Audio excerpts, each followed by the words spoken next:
Assalamualaikum warahmatullahi wabarakatuh. Selamat datang di kelas 11 IPA. Untuk materi awal di kelas 11 ini adalah tentang senyawa hidrokarbon. Senyawa hidrokarbon nanti mencakup juga tentang fraksi-fraksi minyak bumi. Tapi untuk yang awal kado pertama ini kita mulai dengan senyawa hidrokarbon yang merupakan senyawa yang terdiri dari atom C sama atom H saja. Jadi sesuai dengan namanya senyawa hidrokarbon, jadi isinya hanyalah C sama H. Tidak ada atom-atom yang lain.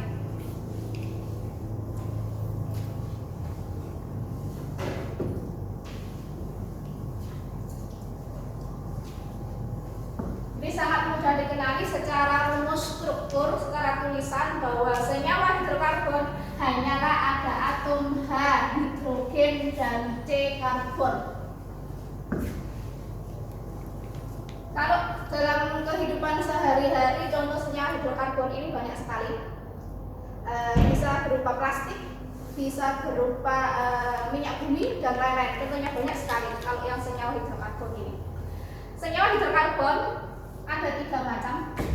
Yang pertama yang bernama alkana, yang kedua alkena, dan yang ketiga adalah alkuna.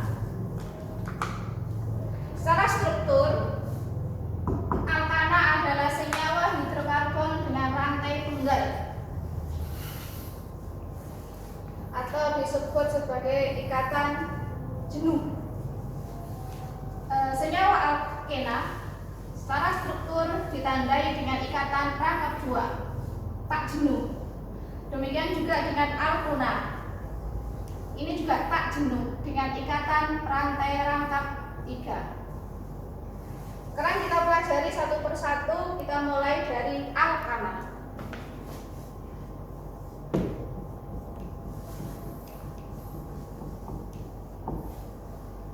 Alkana senyawa hidrokarbon dengan rantai tunggal memiliki rumus umum adalah Cn H2n plus 2. N adalah urutan suku, dimulai dengan suku yang pertama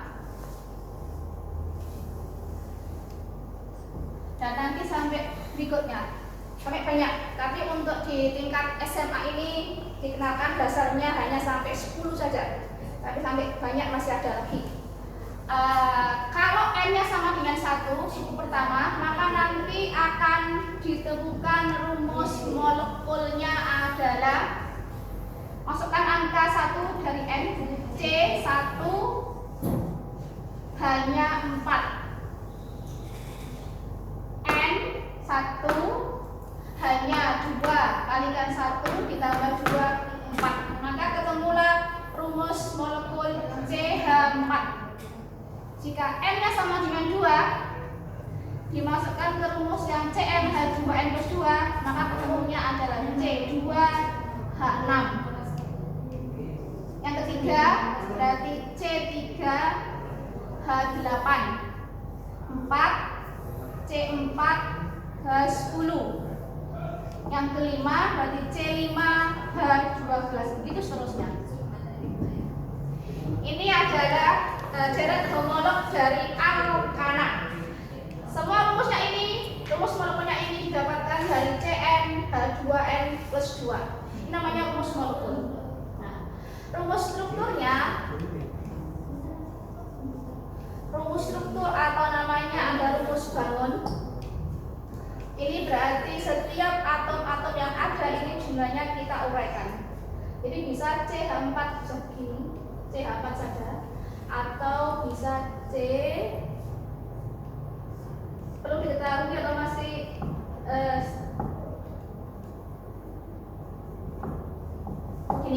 ini adalah rumus struktur dari CH4. Yang kedua C2H6, berarti buatlah baris C sebanyak 2 dan hanya sebanyak 6. Hanya bisa digabung langsung 3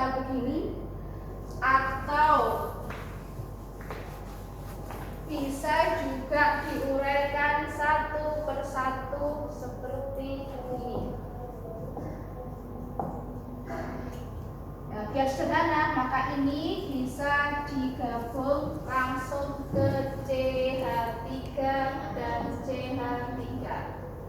Demikian seterusnya. Buat barisan sebanyak jumlah C yang ada. Ini struktur dari alkana. Nah, sekarang namanya. Nama dari alkana. Karena ini masih merupakan normal, lurus saja tanpa ada cabang, maka pemberian nama alkana sesuai dengan banyaknya atom C. C-nya 1 berarti punya nama metana, C2 etana, C3 propana, butana, pentana, dan seterusnya sampai 10 dekana. Ini adalah alkana. Jika suatu alkana jumlah atom hanya berkurang 1, maka itu disebut sebagai gugus alkil. Gugus alkil ini alkana yang jumlahnya berkurang 1. Jadi kalau CH4 menjadi CH3, C2H6, C2H5, C3H8, C3H7, dan seterusnya. Untuk namanya, untuk nama alkilnya, jadi dari nama alkana akhirannya ana diganti menjadi akhiran il. Metana menjadi metil, etana menjadi etil, propana menjadi propil, butana menjadi butil, pentana menjadi pentil, atau nama yang sering dipakai adalah amil, dan seterusnya semuanya diberi akhiran il. Itu kalau gugus alkil. Kalau rantai senyawa alkananya itu panjang, banyak cabang-cabangnya, maka yang alkana ini biasanya sebagai nama induk, kemudian alkilnya ini sebagai rantai cabang. Biasanya diberi tanda dengan huruf M, artinya cabang. Ini nama alkana dasar, normal, tanpa ada cabang. Nah, sekarang bagaimana kalau alkananya itu bercabang? Nah, nanti ada tata namanya.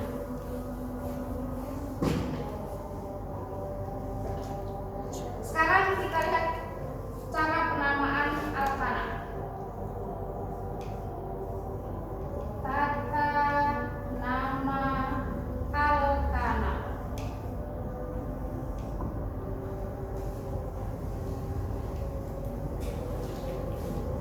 Tata nama ada 2 macam, yaitu nama resmi dan nama trivial atau nama lazim, nama datar. Kita mulai dengan nama resmi dahulu. Nama resmi itu nama yang ada aturan tetapnya, sudah paten, itu nama resmi. Nama resmi ini biasanya disebut juga dengan nama sesuai aturan IUPAC, International Union of Pure Applied Chemistry. Ini namanya nama resmi. Sudah pakem. Jadi aturannya jelas. Ini biasanya untuk nama-nama yang memang rantai panjang sekali, bisa menggunakan nama resmi. Jadi kalau tidak bercabang, cukup menggunakan nama yang seperti tadi sesuai dengan banyaknya atom C. Kalau bercabang, nah, ikuti tata nama ini.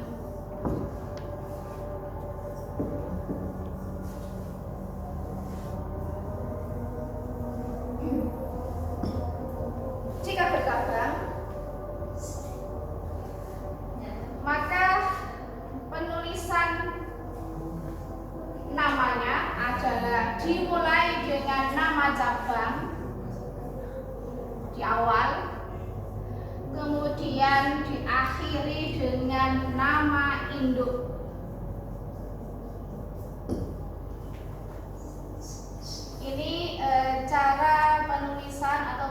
kemudian nama untuk rantai yang bercabang atau senyawa-senyawa alkana yang bercabang, maka harus mengikuti ini.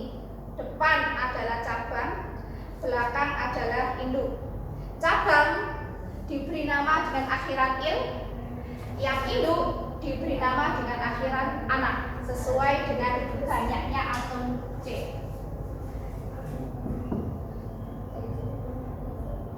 Tata caranya adalah yang pertama, tentukan rantai induk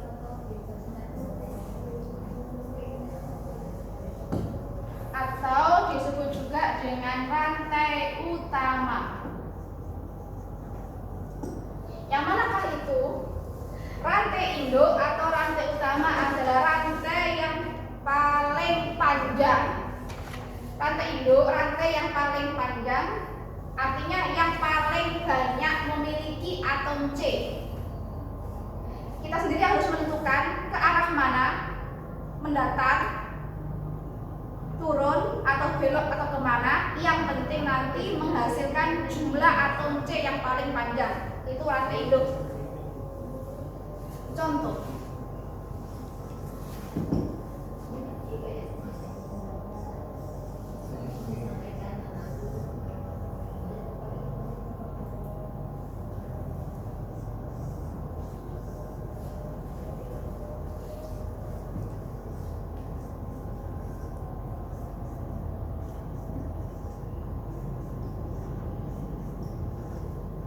misalnya ada senyawa yang seperti ini.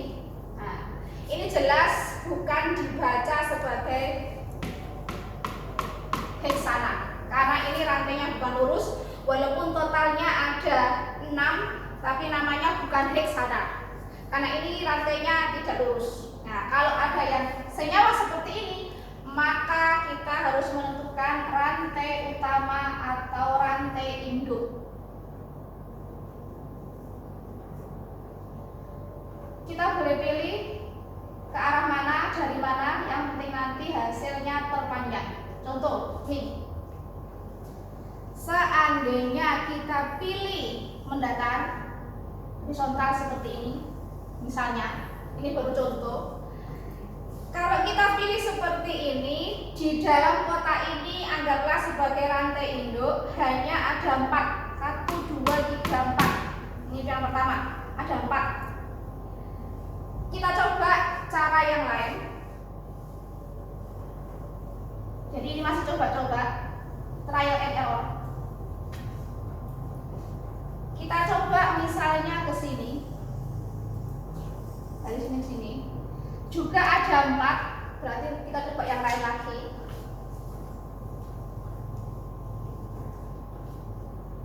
Kalau misalnya dari kiri turun ke bawah ada 5, maka inilah yang harus kita pilih. Jadi kalau sudah terbiasa mengerjakan, ya nanti dengan sendirinya akan bisa dengan cepat menentukan mana rantai induk, mana yang bukan. Jadi dicoba-coba dulu sehingga nanti akan menghasilkan rantai terpanjang, rantai yang paling banyak jumlah atom C-nya. 1, 2, 3, 4, 5. Kalau tadi 1, 2, 3, 4. Hanya ada 4, maka pilih yang terpanjang, yaitu ada 5. Yang saya beri kotak ini adalah rantai induk. Jadi yang ada rantai yang tidak masuk ke kotak, berarti ini adalah sebagai cabang. Cabang nanti harus diberi nama dengan akhiran il. Sedangkan yang induk ini nanti diberi nama dengan akhiran anak sesuai dengan panjang atau banyaknya atom C. Ini cara menentukan rantai utama.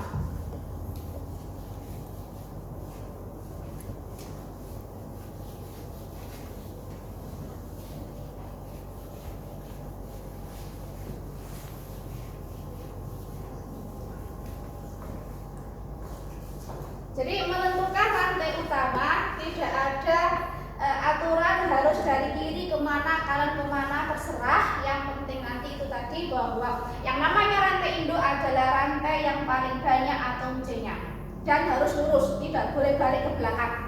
Jadi pada umumnya rantai induk itu kadang ada yang bentuknya seperti huruf N kecil begini. Ini juga masuk kategori lurus. Bisa juga nanti begini. Bisa juga seperti huruf C atau huruf L ataupun tegak begini bisa. Jadi tidak harus bentuknya horizontal. Ini bentuk-bentuk dari rantai induk. Yang penting tidak boleh balik. Kalau balik itu seperti apa? Kayak gini. Di C yang sama, dia naik ke atas sekaligus turun ke bawah. Nah, ini yang berarti tidak namanya lurus. Yang kedua adalah penomoran.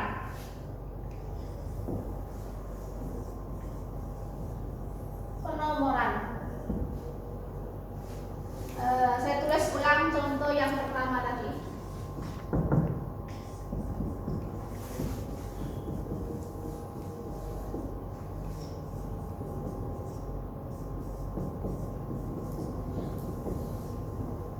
Tadi sudah ketemu bahwa induknya begini.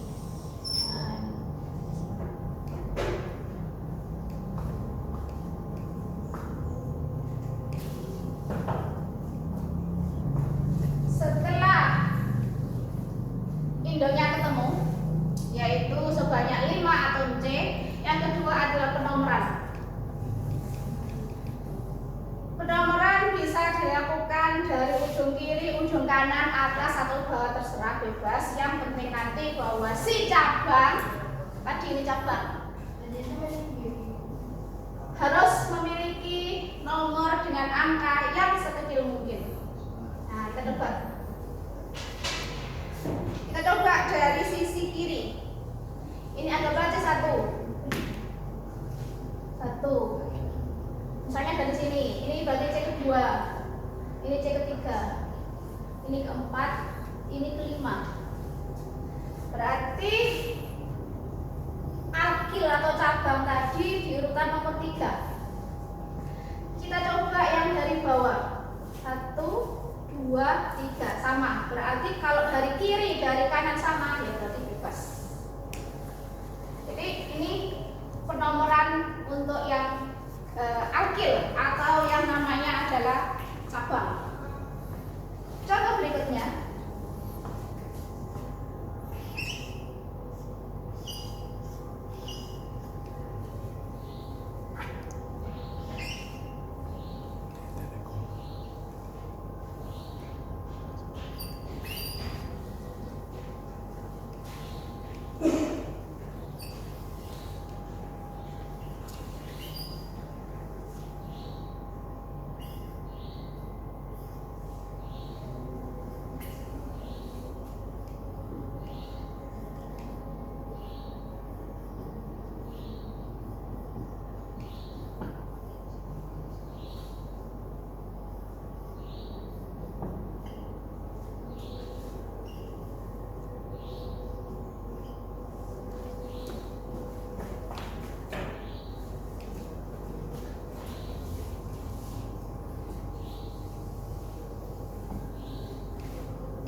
Contoh yang kedua. Ini agak panjang.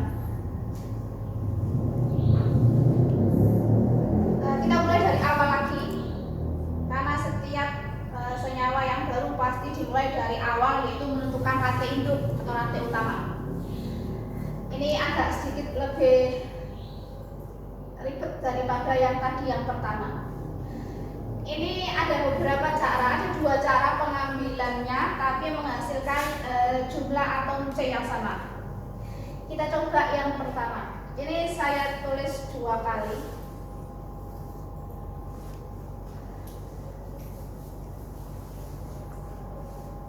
Ini saya garisi, saya tulis ulang untuk perbandingan.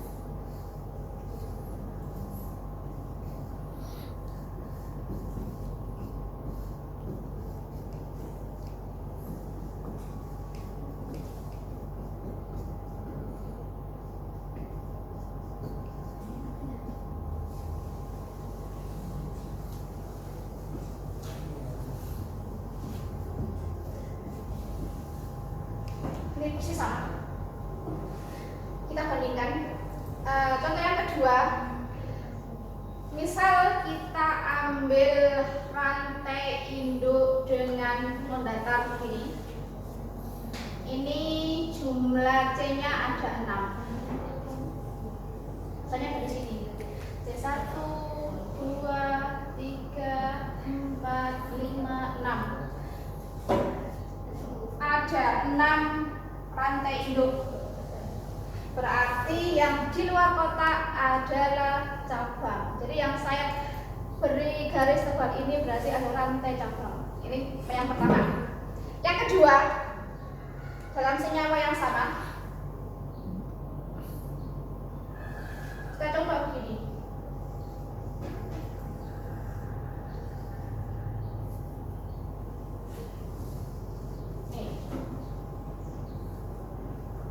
Ini juga menghasilkan C induk sebanyak 6. 1, ini C pertama, ini C kedua, C ketiga, C keempat, kelima, dan keenam. Jadi ini ada 6 atom C yang sama, tapi beda bentuk.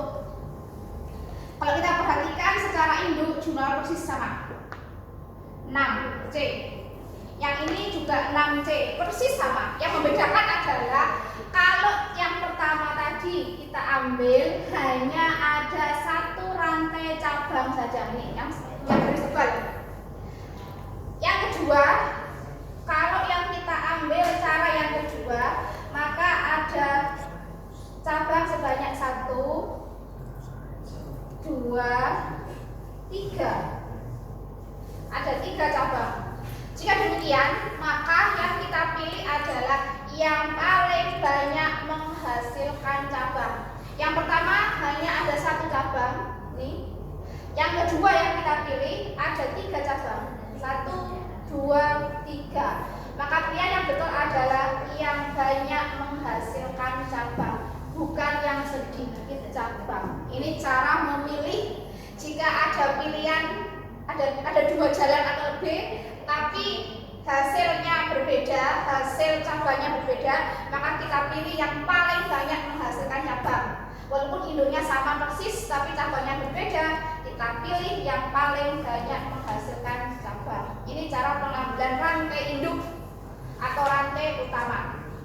Jadi selain memperhatikan jumlahnya banyak dan tidaknya, juga diperhatikan cabangnya. Itu pengambilan induk. Nah, untuk penomorannya, karena yang betul tadi adalah yang ini yang betul, ini yang salah. Maka sekarang kita beri nomor. Penomoran dimulai dari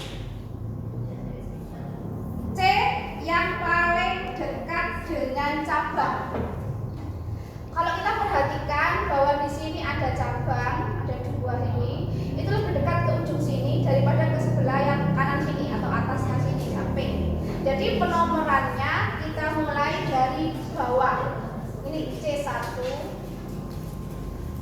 berarti ini C yang nomor 2, nomor 3, nomor 4, nomor 5, dan nomor 6. Jadi nanti kita usahakan yang jelas bahwa si alkil atau cabang ini punya nomor dengan urutan yang paling kecil. Jadi harus yang dekat dengan ujung. Itu penomoran, cara pengambilan nomor. Sekarang untuk penamaan lengkapnya.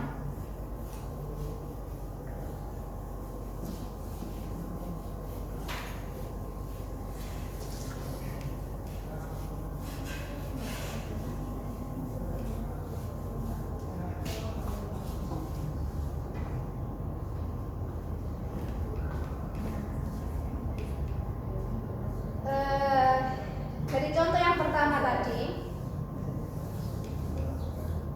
untuk penamaan lengkapnya,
si alkil atau cabang tadi adalah urutannya nomor 3. Ini nomor 3.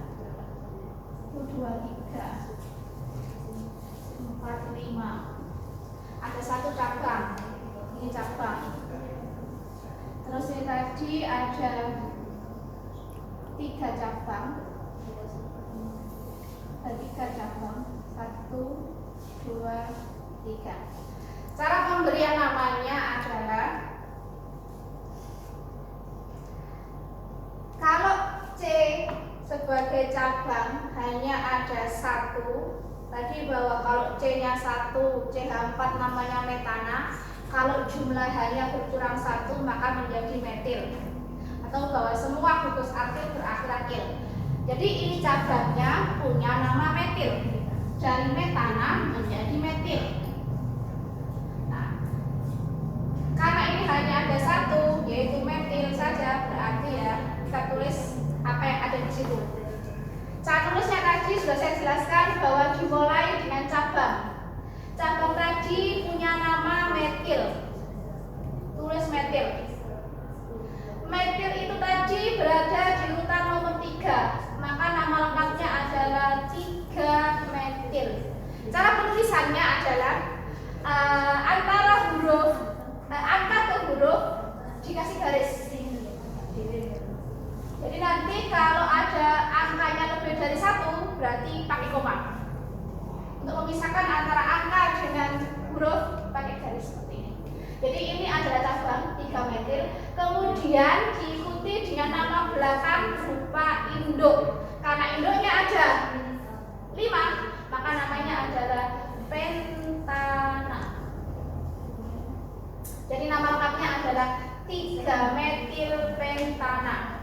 Artinya induknya ada 5 sesuai dengan banyaknya atom C, C-nya ada 5. Kemudian cabangnya itu C-nya hanya ada 1, namanya metil. Dan si metil tadi ada di urutan nomor 3, maka yang namanya 3 metil pentana. Yang kedua, ini agak banyak. Ini cabangnya ada 3 dan berbeda. Kalau kita lihat, ada cabang yang sama. Yang saya garis tebal, yang saya tunjuk ini adalah metil. Di sebelah kanannya juga ada cabang bernama metil.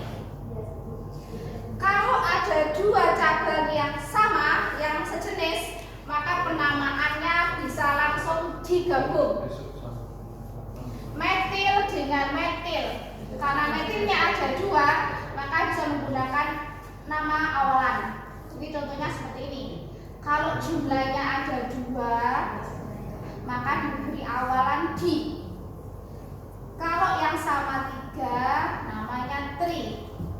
4 tetra, 5 penta, 6 heksa, 7 hepta, 8 okta, 9 nona, dan 10 deka. Jadi nanti kalau pemberian namanya tidak usah menggunakan metil, koma metil, tapi cukup dengan 1 nama digabung dan diberi tambahan awalan di karena metilnya ada 2. Tuh. Selain ada metil 2, ada juga cabang di. Tapi ini bukan metil. Ini C-nya ada 2. Ini garis yang saya tunjuk, ini bukan cabang. Jadi cabang itu jika ada rantai yang mengarah, yang mengikat atau yang terikat ke C induk. Jadi yang dalam kotak ini adalah C induk, yang di luar kotak adalah cabang. Jadi kalau yang saya tunjuk garis ini bukan rantai cabang, tapi ini adalah satu kesatuan sama yang sini. Berarti sini yang saya lingkari ini bisa diringkas, disederhanakan. Berarti C-nya ada 2, H-nya ada 5, menjadi C2H5. Jadi ini merupakan etil. Dari etana berakhir il menjadi etil. Kalau berbeda, ini etil, ini metil, tidak jumlah C-nya tidak sama, maka tidak boleh menggunakan awalan seperti ini, harus dipisah karena jelas beda, satu E, satu M. Yang bisa tadi adalah metil dan metil bisa digabung dan diberi awalan di. Nah, sudah tahu semua ininya, cabangnya, tinggal penulisannya saja. Penulisannya bisa menggunakan urutan abjad. Jadi E dulu baru M. Atau kalau nanti digabung dari D. Jadi E-nya dulu baru ke M. Ini cara penulisan. Tapi untuk urutannya tetap bahwa ini adalah metil berada di nomor 2. Ini C1, C induk nomor 1. Ini C induk nomor 2. C induk nomor 3, nomor 4, 5, 6. Jadi ini ada metil dengan metil sama-sama di nomor 2. Aturannya adalah walaupun di tempat C yang sama, angkanya harus tetap diulang. Jadi untuk metil itu ada di tempat nomor 2 dan nomor 2 di metil. Ini cabang yang metil. Jadi metilnya cukup ditulis satu kali, tapi angkanya harus diulang karena di tempat yang sama. Tidak perlu diwakilkan, harus diulang. Ini cabang yang pertama, yang sesama metil. Cabang yang tadi yang beda adalah etil. Ini etil. C2H5 gabung. Etil ada di nomor 3. 3 etil. Nah, ini urutan angkanya. Tapi penulisannya, cara menuliskannya bisa sesuai dengan urutan abjad. Jadi bisa dimulai dengan etil terlebih dahulu. Jadi nama lengkapnya adalah 3 etil. Ini yang sini. Kemudian ada metil sebanyak 2. Berarti 2 dan 2 dimetil. Ini adalah cabang. Barulah induk ada 6. 6 adalah heksana. Ini adalah nama lengkap senyawa yang kedua, 3 etil, 2,2 dimetil heksana. Jadi di tempat yang sama angkanya harus diulang. Nanti jika angkanya berbeda pun, kalau sesama metil maka juga harus digabung dengan menggunakan awalan di, tri, dan seterusnya. Ini adalah cara pemberian nama pada alkana.